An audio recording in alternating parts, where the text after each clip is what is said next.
So we're going to have a look at what's grabbing the headlines around the world now. Lots and lots of focus on a US drone that reportedly killed Al-Qaeda's second-in-command float. That's right. It's a big story. You can read about it all over the U.S. media. U.S. officials and Al-Qaeda officials have confirmed yesterday that Nasser al-Washi was killed. You can see here the Daily Beast's take on this. The U.S. just killed Al-Qaeda's most dangerous man. It's the biggest blow to Al-Qaeda since the killing of Osama bin Laden, according to a lot of U.S. papers. Now, according to the Washington Post, once again, the U.S. Is demonstrating its capability to find the world's most wanted terrorism suspects in some of the world's most chaotic environments and deliver that lethal blow from above. But how effective actually are these decapitation strikes, as they're called? They've killed terrorist leaders, but they haven't gotten rid of Al-Qaeda, according to the Washington Post. The continued spread of Al-Qaeda's ideology and the emergence of offshoots like the Islamic State group underline the limitations of this U.S. strategy. Next story is from Egypt. The authorities there facing international criticism for upholding the death sentence against the ousted President Mohamed Morsi. That's right. It's a huge story in the Egyptian press. Let's start, first of all, with Al Akbar. That's an Egyptian paper.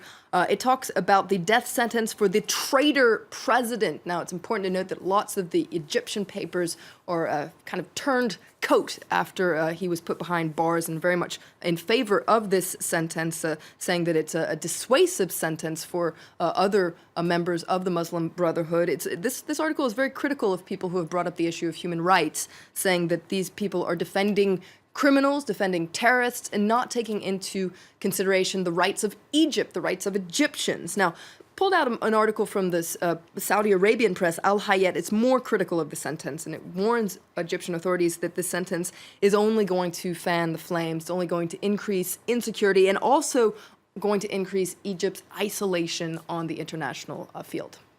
Moving stateside, papers continuing to focus there on the woman called Rachel Dolezal, civil rights leader, in the middle of a firestorm, really, over accusations that she's been misrepresenting herself as black. Absolutely, and Rachel Dolezal has broken her silence. You can read about it in lots of U.S. papers. Yesterday, she went on national television for the first time since she's really become the subject of this raging debate on racial identity and fabrication. Now, what's interesting is she is not backpedaling one bit. To quote part of what she said yesterday, she said, "I identify as black," and lots of papers are picking up on this because actually she really can't claim any hint of black ancestry. Now, over the course of the day, she described herself as transracial, and this is also a term that's getting a lot of attention, drawing criticism, it must be said. I pulled out an article from the Daily Beast that talks about her damaging transracial game. Not only does she seem determined to appropriate blackness, she also is appropriating the rhetoric of transgender identity, and she's getting away with it, according to the Daily Beast. Now, what's very interesting about her story is it's really set off a national debate about the very meaning of racial identity. And of course, it comes, there's already that fiery debate about race and police brutality in the US. That's right, and there's a cartoon in the Washington Post by Tom Tolles that really draws these two debates together. What you can see here is a police officer arresting a woman. It looks very much like that scene at the pool party in Texas, that really went viral. And you can see one police officer saying, "Be careful, it's possible she's just pretending to be black," and then the Tom Tolles take on it is, well, then she'd be asking for it.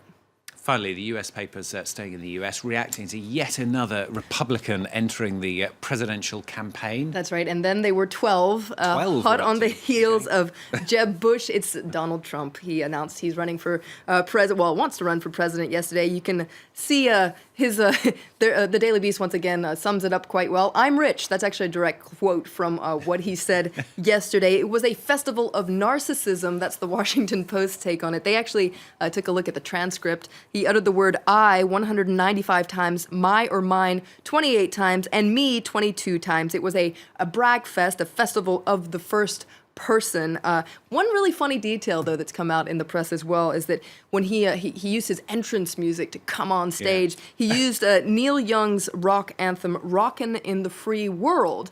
Now, one person was really upset about that, and that is actually Neil Young himself. Now, what's interesting is the song is actually a critical of rich people not really caring about poor people.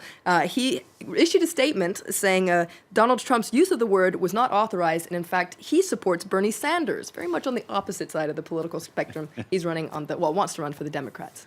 Okay, Donald Trump, as ever, storing up a bit of a fracas, shall we say, there in the US. Thanks a lot, Flo.